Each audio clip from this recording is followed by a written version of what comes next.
নমস্কার, শুভ সন্ধ্যা। যাই আজকের প্রেজেন্টেশনটা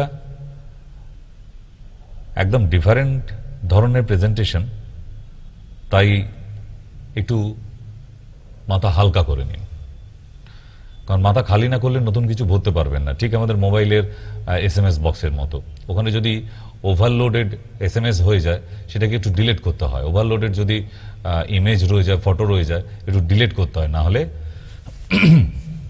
সেগুলি মোবাইলের মধ্যে এন্ট্রি নিতে পারে না, ঠিক না? তাহলে যাই আমরা আজকের presentation, stem cell.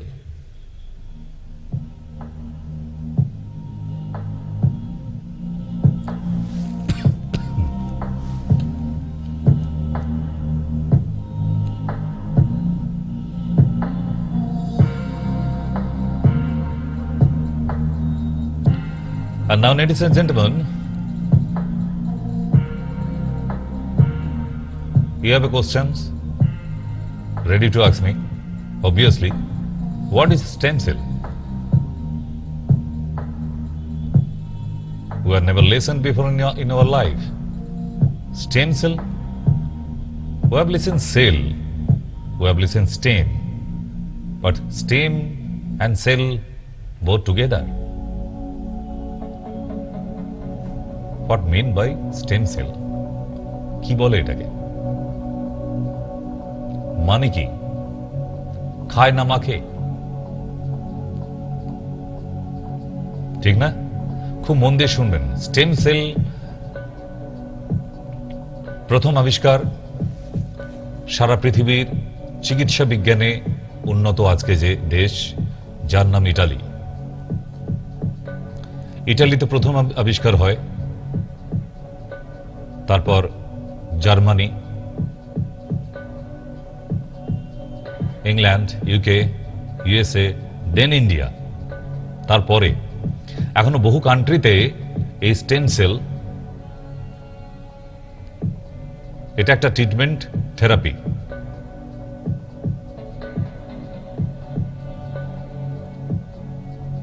Maybe you have a listen about chemotherapy, radiotherapy, physiotherapy, right? It is also a therapy. But what for?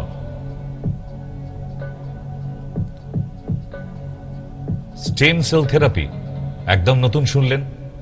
Yes, এটাকে এক কথা শুনে রাখুন, স্টেম সেল থেরাপি তিনটি মারাত্মক অসুখের রোগীদের জন্য। তিনটি মাত্র, অনেক নয়। প্রচুর রোগীর জন্য, সব রোগের জন্য না, ভুল কথা। কারণ এই প্রোডাক্টটা খুব একটা সহজলভ্য নয়, ইটস কস্টলি। আমার কাছে তো কস্টলি, আপনাদের কাছে না। তো এই প্রোডাক্টটা যদি না বোঝেন আপনি ব্যবহার করবেন কিভাবে? তাই চলুন আবার পিকচারে যাই। আজকে জলের মতো পরিষ্কার করিয়ে দেব, খুব মন দিয়ে শুনবেন। Stem cell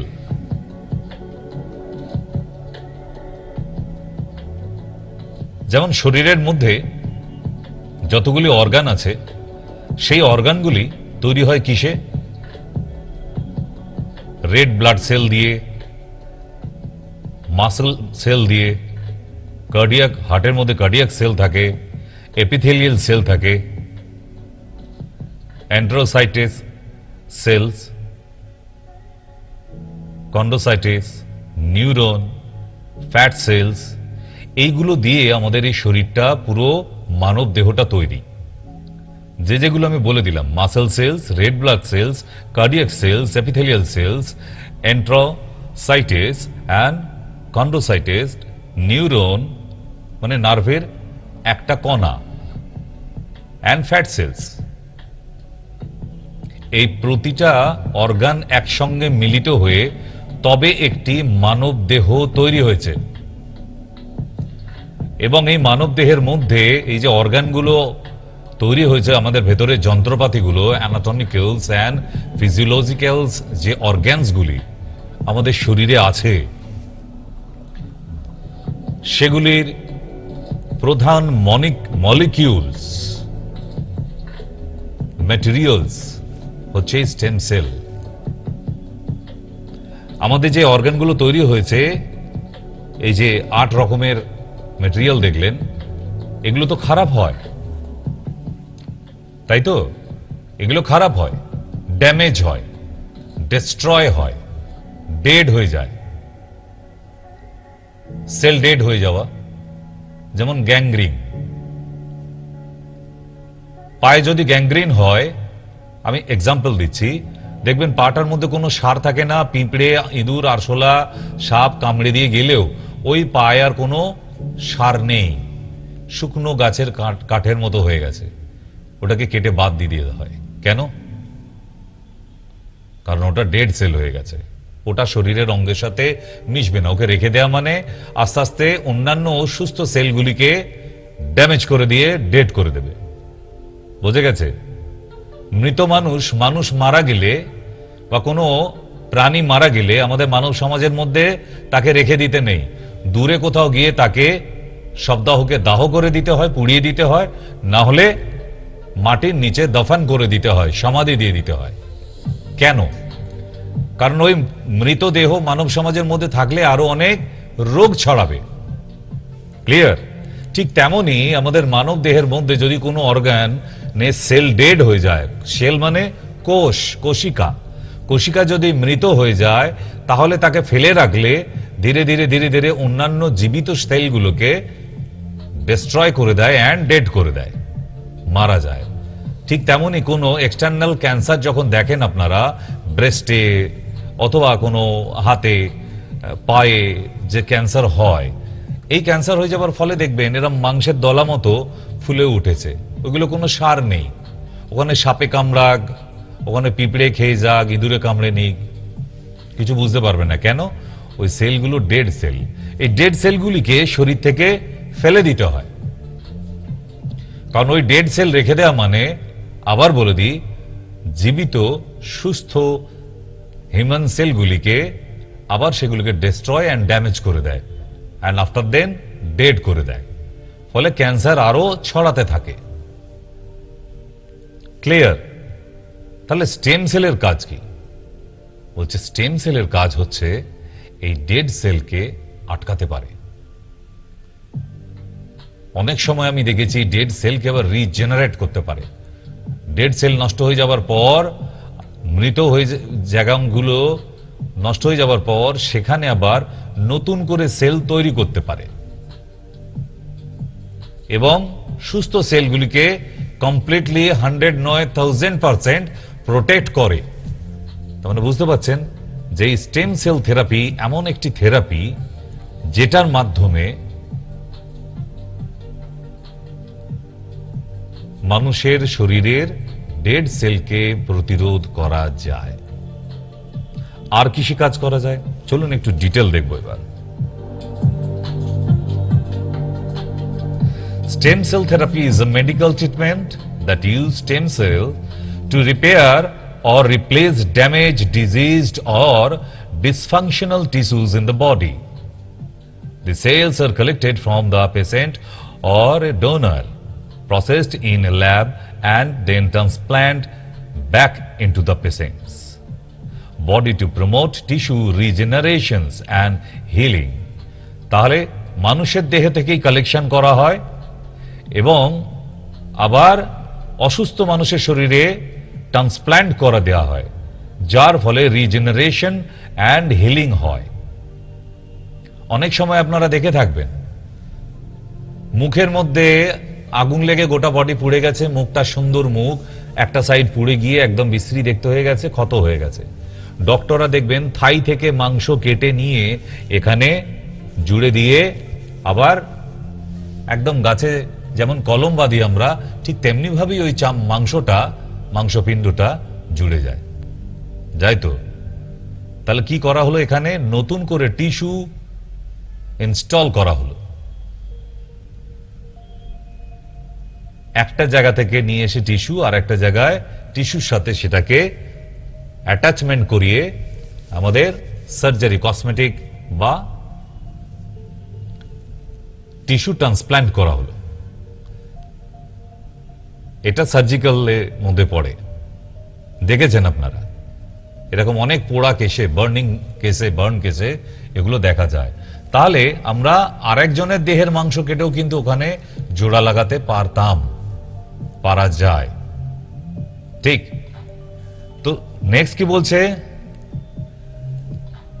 this form of the therapy is also known as regenerative medicines and holds promise for treating conditions like cancer, heart disease and neurodegenerative disorder.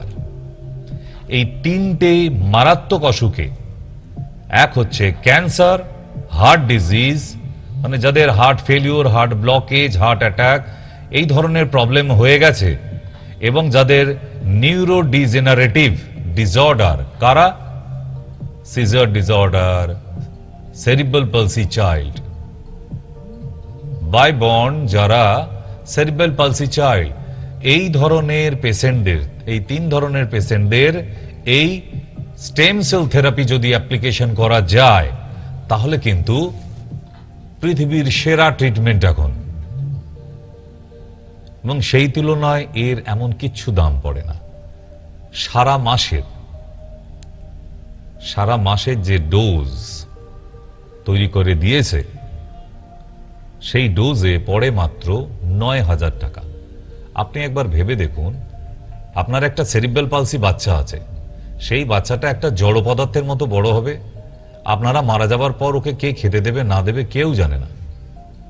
আদৌ হয়তো না খেতে পেয়ে ঘরে মারা যাবে বাচ্চাটা, কেন? ও তো নড়াচড়া করার ক্ষমতা নেই, নিজে বাথরুম করার ক্ষমতা নেই, নিজে স্নান করতে পারে না, নিজে খেতে পারে না, সে তো অনেক দূরের কথা, বিছানায় চিৎ করে শুয়ে দিলে পাশ ফিরতে অবধি পারে না, এমন অনেক সেরিব্রাল পালসি বাচ্চা আছে। অনেক বাবা মার কোলে মা হাউমাউ করে কাঁদছে শুধু, ভগবান কেন এমন একটা বাচ্চা দিলে, কি পাপ করেছিলাম? ঠিক এই ধরনের প্রশ্নগুলো আপনাদের মাথায় আসে। এবার ধরুন মাসে ৯,০০০ টাকা খরচা আছে, কারণ কোম্পানি যা করে দিয়েছে, গেল তো আর আমি নিজে বানাচ্ছি না বা আমাদের ইউনিট বানায় না, এগুলো বিদেশি আইটেম, বিদেশ থেকে এসেছে স্টেম সেল। ইন্ডিয়াতে ম্যানুফ্যাকচারিং করার ইনফ্রাস্ট্রাকচার নেই। মাত্র ৯,০০০ টাকা পড়ে এক মাসের ডোজে, এবং আমূল পরিবর্তন দেখা যায়। এখানে যারা, যে সায়েন্টিস্টরা এই মেডিসিন বানিয়েছে তারা তো বলতেই পারতেন সব রোগের জন্য নিয়ে যান, না, এটা পার্টিকুলার 3টি ডিজিজের জন্য, মারাত্মক ডিজিজের জন্য কাজে লাগে।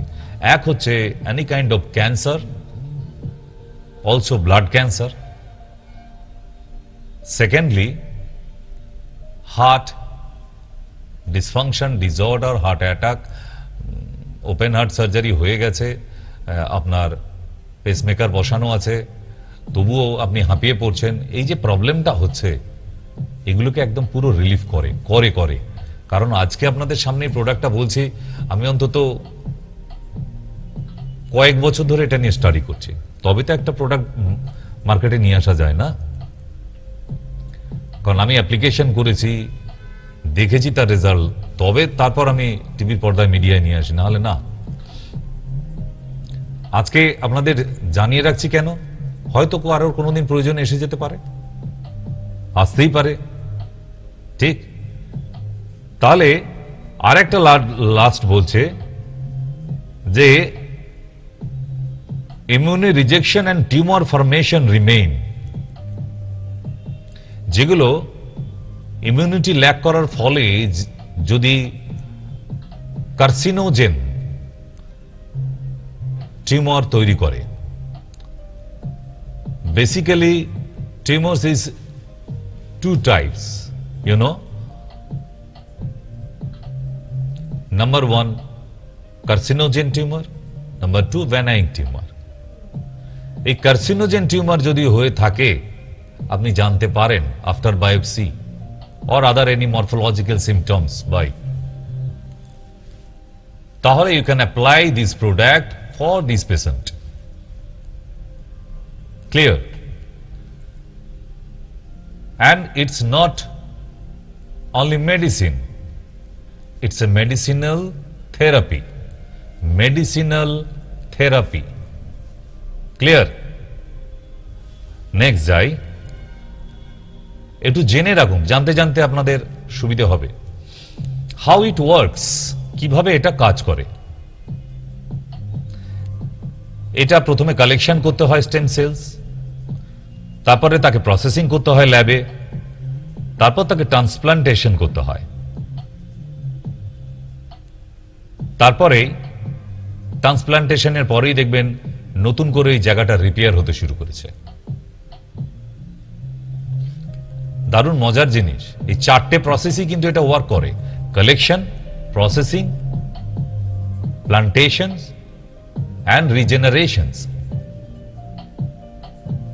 A 4 type of work. এই 4টে প্রসেস যদি না হয়, আপনি এনেই হুড়ুর করে খেয়ে ফেললেন, না হবে না। এটাকে এনে মিনিমাম 200 ml থেকে 150 ml জলের, উষ্ণ গরম জলের মধ্যে এটা পাউডার ফর্ম ভিজিয়ে রেখে দিতে হয় এবং ওয়েল হাইজেনিক ভাবে, আজে বাজে জায়গায় নয়। মশা পড়ে গেল, আপনি তুলে ফেলে দিলেন, না, হবে না। লিউকম ওয়াটার মিনিমাম 200 ml, রাতের বেলা ভেজাবেন, সকালবেলা খেতে হবে। 12 ঘন্টা ভিজবে সেই জলের মধ্যে এবং সকালবেলা ভালো করে well mixed up. After then you can used, after then you can apply. আবার সকালে ভিজে দেবেন, 12 ঘন্টা ভিজবে, আবার রাতে এটাকে ইউজ করা যাবে। অনলি টুয়াইস এ ডে, ঠিক। এবং ভেজাবেন লিউক ওয়ার্ম ওয়াটার এবং পাউডারটি ঢেলে মিক্স করে দিয়ে ভালোভাবে সেটা ঢাকা দিয়ে দিতে হবে, এয়ারক্রাফট, তাতে যেন কোনো বাতাস যাতায়াত করতে না পারে। কেন? এটা প্রসেসিং হচ্ছে। ওই যে বললাম, এটা বাজারে, খোলা বাজারে কোনো ত্রিফলা চূর্ণ পাউডার নয়, যখন খুশি মুখে দিয়ে দিলেন, জল খেয়ে নিলাম, হবে না। এই পাউডারটা ব্যবহার করার প্রসেস, এটাকে কিন্তু ভিজিয়ে রেখে জলের মধ্যে এটা প্রসেসিং হবে এবং এই জলের মধ্যে মিনিমাম 10 to 20 ড্রপস অ্যালকালাইজিং দিতে হবে। কেন? কারণ এটা টিস্যু কালচার প্রসেসে তৈরি করা হয়েছে। টিস্যু কালচার প্রসেস, তার মাধ্যমে যদি এক্সট্র্যাক্ট বের করতে হয়, সব থেকে বেশি এক্সট্র্যাক্ট বের হয় কিসে? অ্যালকালাইন ওয়াটারে। তাই উষ্ণ গরম জলের মধ্যে 200 ml জলের মধ্যে এটার পাউচ আছে, পাউচের অর্ধেকটা দিয়ে মিক্স আপ করে দিয়ে তার মধ্যে 10 থেকে 20 ফোঁটা 10 to 20 ড্রপস অ্যালকালাইজিং ড্রপ দিয়ে দিন। দিয়ে এটা ভেজানো থাকবে এবং এয়ারক্রাফট ভাবে বাতাস যাতায়াত করতে পারবে না। রাত্রে শোবার সময় ভিজিয়ে দেবেন, সকালে সেটা খাবে। আফটার ব্রেকফাস্ট আবার ভিজিয়ে রাখুন, আফটার ডিনার। সারাদিন ভিজবে এটা। So what's the process for utilisations? Clear কিভাবে এটা ইউজ করতে হয়? নেক্সট যাই। Type of stem cells. How many type? Embryonic stem cells, adult stem cells, and induced pluripotent stem cells, iPSCs শর্টে বলা হয়। এবারে আসি আমরা পোটেনশিয়াল অ্যাপ্লিকেশন কি। ব্লাড ডিসঅর্ডার, যাদের ব্লাড ক্যান্সার হয়েছে, এই পেশেন্টের জন্য, এই ক্যান্সার পেশেন্টের জন্য, আই মিন ব্লাড ক্যান্সার পেশেন্টের জন্য এটা সব থেকে বেশি ফলদায়ী। আপনারা ট্রিটমেন্টের দুনিয়ায় ইটালি আজকের ডেটে 1 নম্বরে আছে এবং ব্লাড ক্যান্সার ট্রিটমেন্টে ইটালি 1 নম্বরে সারা পৃথিবীর মধ্যে ব্লাড ক্যান্সার ট্রিটমেন্টে। আপনি হিস্ট্রি পড়বেন, এই হিস্ট্রিগুলো treatment history of country, varieties country, তাহলেই জানতে পারবেন যে কোন দেশে কোন ট্রিটমেন্টটা সব থেকে ভালো হয়। ব্লাড ক্যান্সারের ট্রিটমেন্ট সব থেকে ভালো হয় ইটালিতে। এবং তার সিক্রেট কি ছিল, রহস্য কি ছিল, আজকে এত বছর পর যেটা ফ্ল্যাশ হয়েছে। ফোরকাস্ট হয়েছে। কি ছিল? এই স্টেম সেল থেরাপি। এই স্টেম সেল থেরাপির মাধ্যমে আজকে তারা ব্লাড ক্যান্সার রোগীদের একদম কিওর করে ফেলতো। তারা একটা সাধারণ মানুষের মতোই বেঁচে থাকতো এত বছরই। তাহলে তো কিওরই বলবো। হ্যাঁ, রোগটা তো যেত না, ঠিক কথাই থাকতো, কিন্তু তার শরীরের মুভমেন্টে বা ব্লাডের মধ্যে কোনো রকম ইমব্যালেন্স কিছু রিডিং আসতো না। না প্লেটলেট ডাউন হতো, না হিমোগ্লোবিন ডাউন হতো। এবং ওই ব্লাড ক্যান্সার পেশেন্টের শরীরে নন হডকিন্স লিম্ফোমা বা টিউমার, গলার কাছে যে টিউমার দেখা যায় যাদের, তাদের one kind of blood cancer, non Hodgkin's lymphoma, NHL, এই রোগ যাদের আছে তাদেরই এই স্টেম সেল প্রোডাক্টটি, থেরাপিটা ভীষণভাবে প্রয়োজন। এই থেরাপিটা নিতে লাগে সারা মাসে, প্রতিদিন নেবে 30 দিনেই মাত্র 9,000 টাকা। বুঝতে পারছেন? হ্যাঁ, অবশ্যই পশ্চিমবাংলার মানুষের জন্য ইটস হিউজ, কিন্তু তবু আপনারা এক একটা কেমোথেরাপি নিতে যান মিনিমাম 30,000 এক একটা কেমোথেরাপির দাম। আমি এমন ইনজেকশন নিতে দেখেছি যেটা 18,000 টাকা দাম, চোখের জন্য নেয়, ব্যাঙ্গালোরে নিতে যেতে হয় 18,000 টাকা। একটা পেট সিটি স্ক্যান করাতে গেলে 22,000 টাকা লাগে আজকের ডেটে, কোনো কোনো জায়গায় 16,000 টাকাতেও হয়, কিন্তু ভালো পেট সিটি স্ক্যান 22,000 টাকা। তাহলে সেখানে যদি আজকে একটা জীবনদায়ী থেরাপি, যাকে স্টেম সেল থেরাপি বলা হয়, মাসে 30 দিনই চলবে, বাড়িতেই, আপনার বাড়িতেই চলবে, এই নয় যে হসপিটালে বেডে শুয়ে শুয়ে নিতে হবে, আপনার বাড়িতেই চলবে, যার প্রাইস পড়ে মাত্র 9,000 টাকা। ঠিক? তাহলে bone marrow and umbilical cords blood transplants have long been used to treat conditions like leukemia and lymphoma.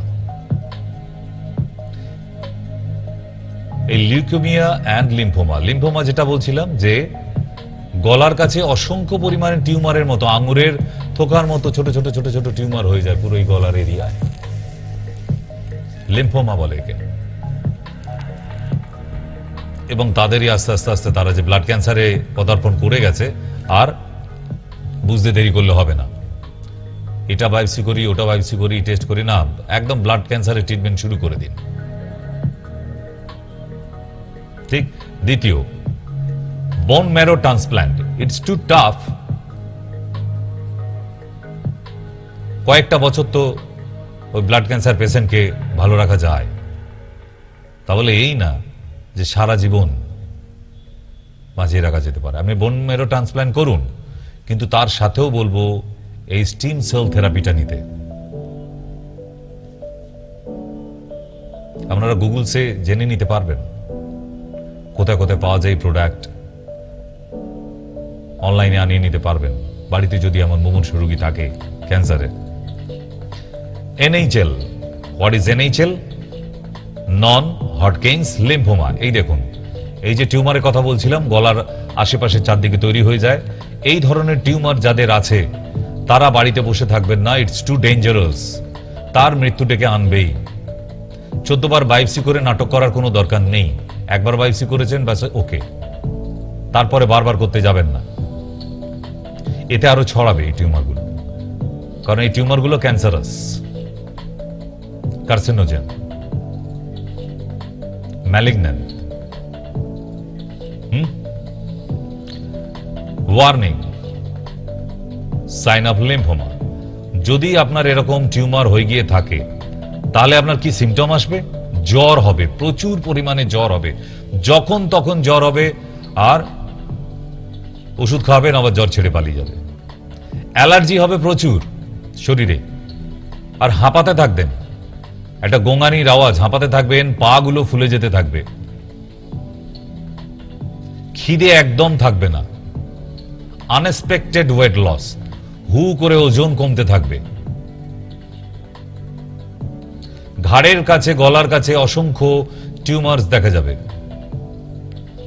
গাল, মুখ গোল হয়ে ফুলে যাবে, চোখের চারপাশ ফুলে যাবে, সেই কিডনি রোগীদের মতো। এইটা হচ্ছে লিম্ফোমা বা লিউকোমিয়ার সিমটম। যাদের ব্লাড ক্যান্সার হবে, এখনো কোনো টেস্ট বলিনি, ইটস এ মরফোলজিক্যাল সিমটমস। বাহ্যিক দর্শন করে দেখে বলতে পারবেন। ব্লাড টেস্ট করলে, বোন ম্যারো টেস্ট করলে তো জানতে পারা যায়, কিন্তু এই সিমটমগুলোরই সব থেকে বেশি দাম। নাহলে আপনি বুঝবেন কি করে? আপনি থোড়ি নিজে ডক্টর যে ব্লাড টেস্ট করে জানতে যাবেন আপনার ব্লাড ক্যান্সার হয়েছে কিনা। তাহলে ব্লাড ক্যান্সার হলে জ্বর হবে এক্সট্রিম, 104, 103, এই আসবে এই যাবে, একদম ভাল্লুকের জ্বরের মতো। শরীরে অ্যালার্জি হবে প্রচুর, খিদে একদম চলে যাবে, ওজন দ্রুত কমতে থাকবে, very fast loss your weight, শ্বাসকষ্ট হতে থাকবে, হাঁপাতে থাকবেন, এই জিনিসটা শর্ট অফ ব্রেথনেস। অ্যান্ড গলার কাছে অসংখ্য টিউমার তৈরি হবে। বাস জেনে নিন আপনার ব্লাড ক্যান্সার হয়ে গেছে। কোথায় যাবেন?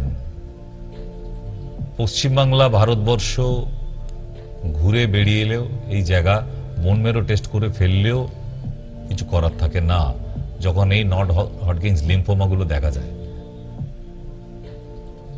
তাই আপনি যাই ট্রিটমেন্টই করুন না কেন, যে কোনো ট্রিটমেন্টেই যান, আপনার ট্রিটমেন্টে যেতে বাধা নেই, কোথাও যান, কিন্তু এই স্টেম সেল থেরাপিটা সঙ্গে নিতে থাকুন টানা 3 মাস থেকে 6 মাস। Maybe this man will come back again.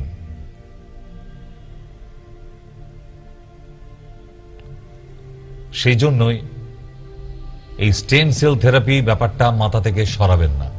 দেখুন, আমরা যে কলিযুগে বেঁচে আছি, খাবার দাবার এমন বাজারে বিক্রি হয় যা বাবার জন্য শুনিনি। যারা এখানে আমার টিভির পর্দার সামনে সেই 60 সালে বা 70 সালের জন্মের মানুষরা যারা বসে আছেন এখানে, তারা ভেবে বলুন না, চাউমিন নাম শুনেছিলেন কোনোদিন? অনেক পরে শুনেছেন। পিৎজা যখন প্রথম শুনেছিলাম, খায় না মাকে, কি করে এটা?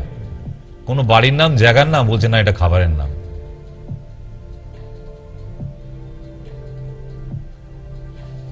ভাবুন, চিকেন রেজালা, মুরগিদেরও কি আবার টাইটেল হয়েছে নাকি? চিকেন নাম আর রেজালা টাইটেল হয়েছে? না, ওটা একটা খাবারের আইটেম। হে ভগবান! তাহলে এই যে খাবার নতুন নিত্য নতুন তৈরি হচ্ছে, ততই তাদের যত টেস্টি হচ্ছে, ততই খাবারটা ড্যামেজ হয়ে যাচ্ছে।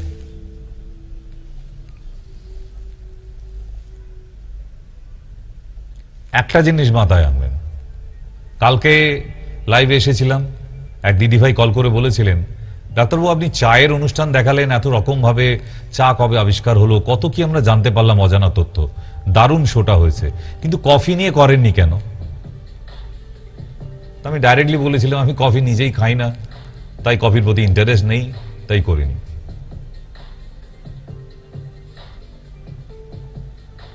তো তারপরে তার প্রশ্ন ছিল যে চা ভালো না কফি ভালো, কোনটা ভালো, কোনটা ক্ষতি বেশি? তা আমার উত্তরটা ছিল একটাই, যে পানীয় বা যে খাদ্যের মধ্যে ওটা সেবন করার পর, ইনটেক করার পর শরীরে উত্তেজনা যেটা সব থেকে বেশি হবে, সেটা তত ক্ষতিকারক হবে। ক্লিয়ার?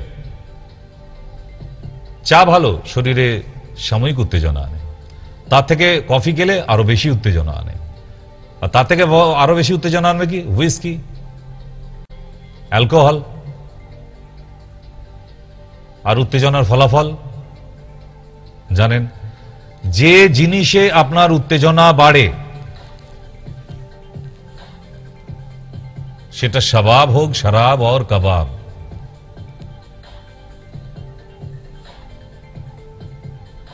সেটা মদেই হোক, মহিলাতেই হোক, আর মেডিসিনেই হোক, তিনটেই যেটাই উত্তেজনা বেশি হবে সেটা আপনার জন্য ক্ষতিকারক। এগুলো লিখে রাখবেন। আমি একদিন থাকবো না, সেদিন আবার যদি টিভি চ্যানেল নতুন করে থাকে তো সেদিন মনে পড়বে যে কথাগুলো সত্যি ছিল। এগুলো আমার অ্যানালিসিস থেকে বেরিয়েছে। ক্লিয়ার?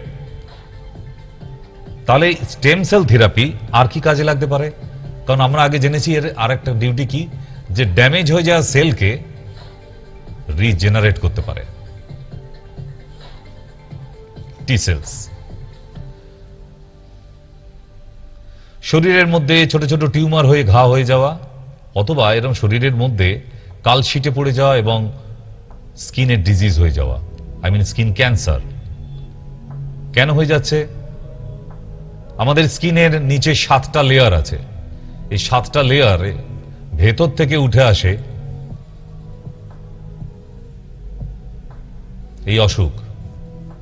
শুধু ওপরে চুলকাচ্ছে বলে ওপরেই হয়েছে স্কিনের, এখানে নয়।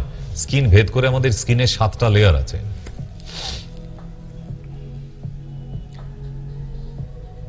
এবং সেই নিচে থেকে শিকড় আছে এই স্কিন ক্যান্সারের, পুরো ড্যামেজ করে দেয়। দেখেছেন স্কিন ক্যান্সার কোনো মানুষকে? আমার মনে হয় সবাই দেখেননি, কারণ এই স্কিন ক্যান্সারটা ভেরি রেয়ার।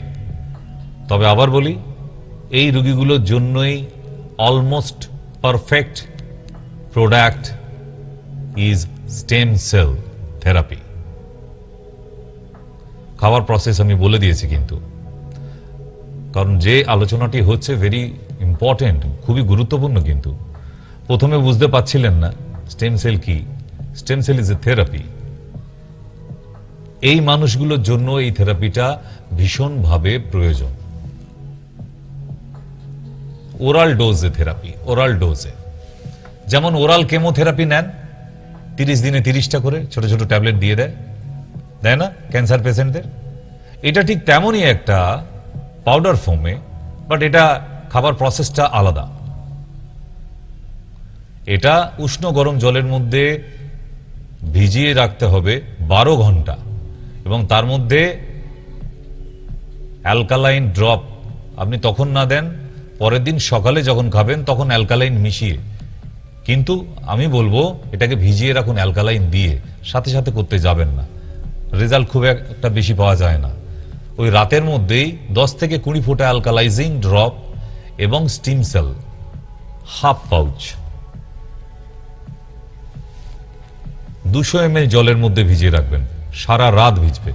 সকালে well mix by spoon and then intake, এবং আবার ভিজিয়ে দিন গ্লাসের মধ্যে, আবার after dinner, twice a day. 12 ঘন্টা করে ভেজার সময় দিতে হবে। তারপর দেখুন আপনার রেজাল্ট কিভাবে হয়। আমি অনেক ঘাঁটাঘাঁটির পর, অনেক পেশেন্টকে অ্যাপ্লিকেশনের পর তবে একটা বিষয় নিয়ে আলোচনায় আসি, নাহলে আসি না।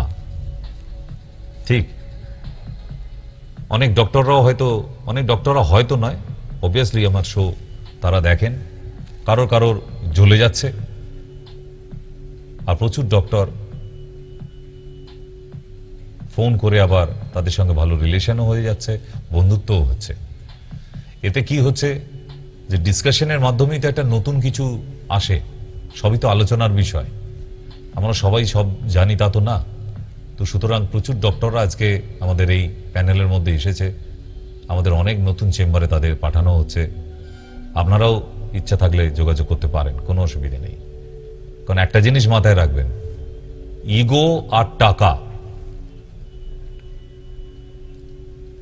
আমার এক ছোট ভাই বলে, নাম গোলক তার, খুব দামি কথা বলে, ভেরি এক্সপিরিয়েন্সড গাইজ।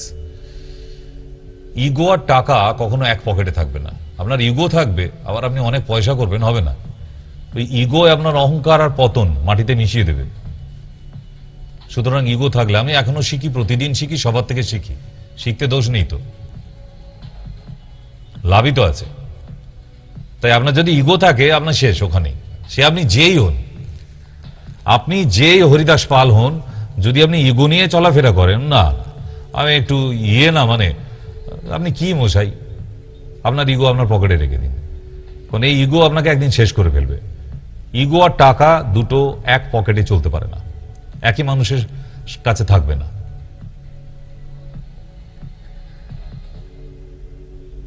ঠিক নয়? ইগোকে হটান, অনেক কিছু করতে পারবেন।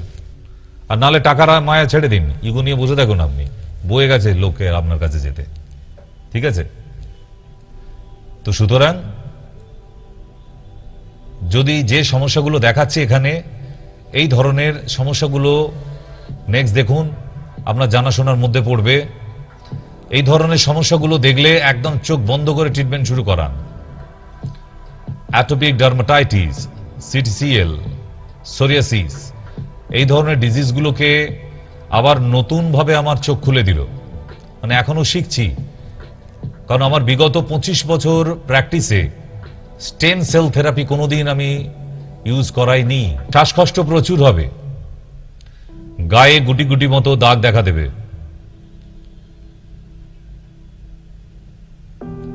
নাক দিয়ে যখন তখন ব্লিড হতে পারে। এগুলো ব্লাড ক্যান্সার রোগীদের সিমটম বলছি। দাঁত মাজতে গিয়ে দেখবেন দাঁতের মাড়ি দিয়ে রক্ত পড়ছে।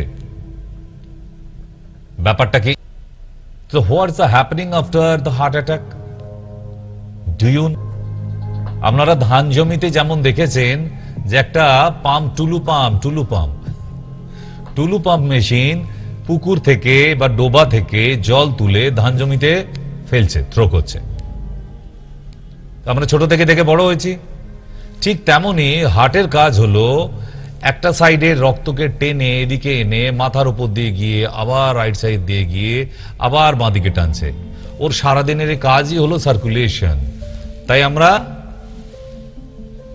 ব্লাড ট্রাভেল বলি না, ও কি ট্রাভেল করে চলে গেল?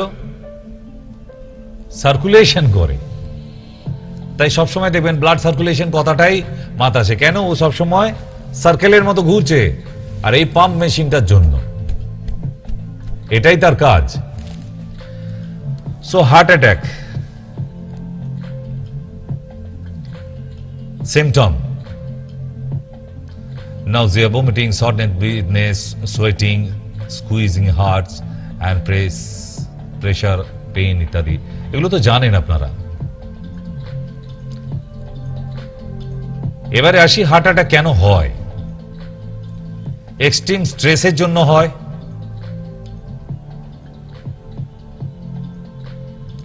ইলেকট্রোলাইট ইমব্যালেন্স জন্য হয়, রক্ত চলাচলে রাস্তার ভেনের মধ্যে যদি কোথাও অবস্ট্রাকশন হয়, মানে কোথাও বাধাপ্রাপ্ত হয়ে যায়, রক্ত চলাচল করতে পারছে না, করোনারি আর্টারি ডিজিজ থাকলে হয়,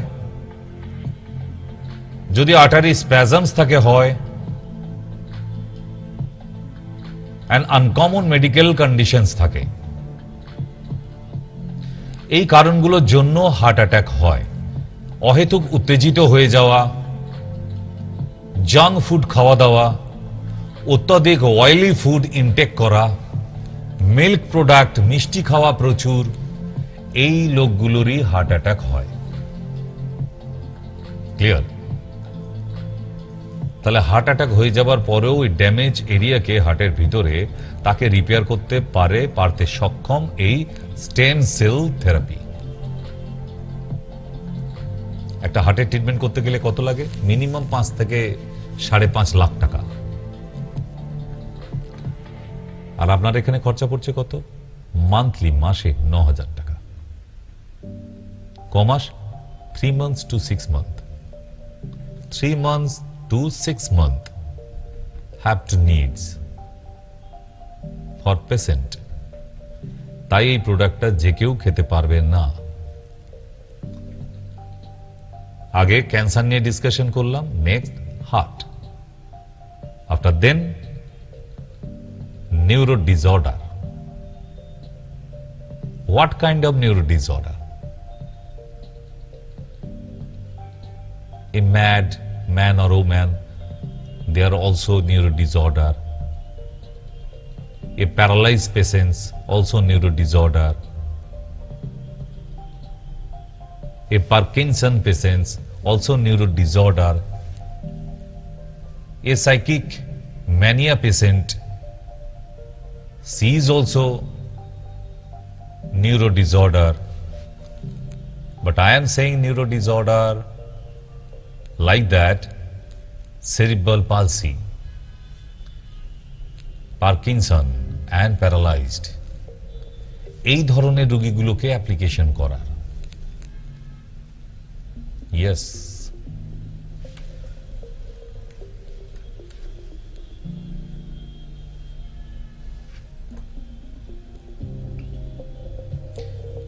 নিউরোডিজেনারেটিভ ডিজিজ যাদের আছে,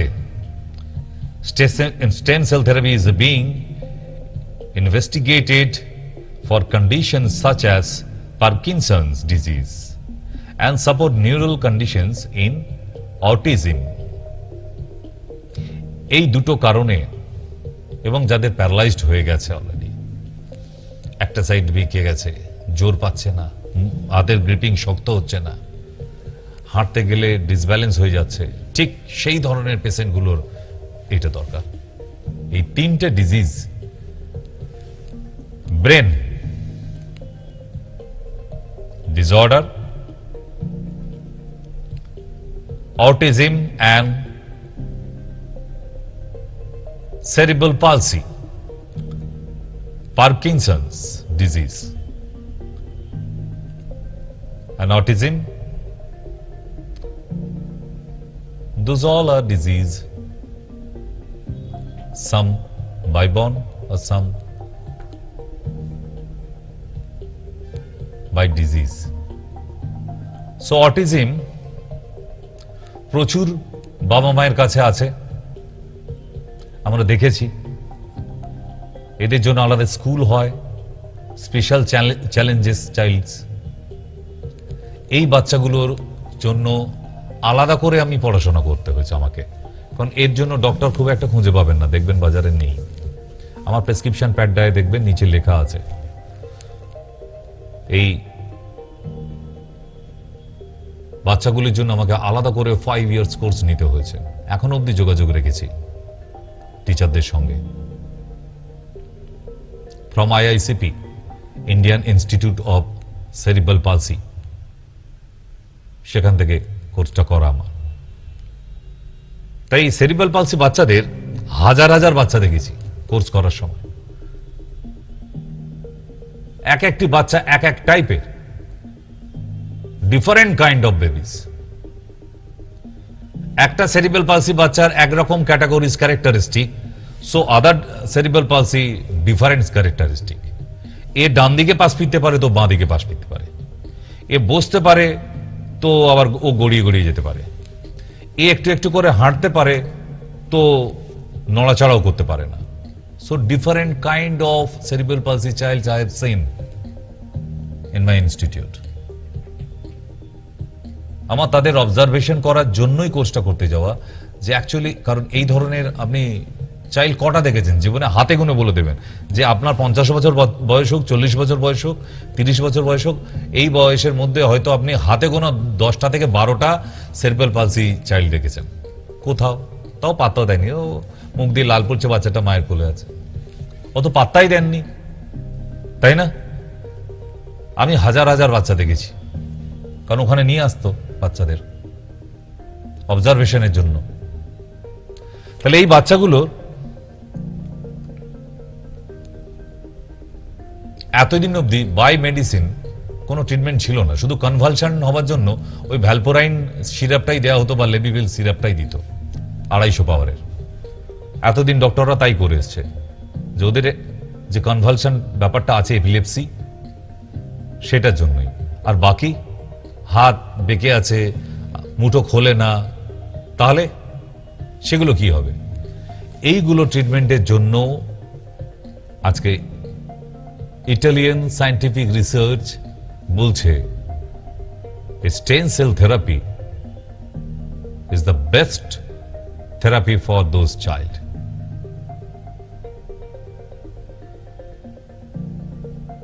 ক্লিয়ার? তাহলে product? No, it's not a product, it's a therapy, stem cell therapy. Tissue repair করে। Type of tissue: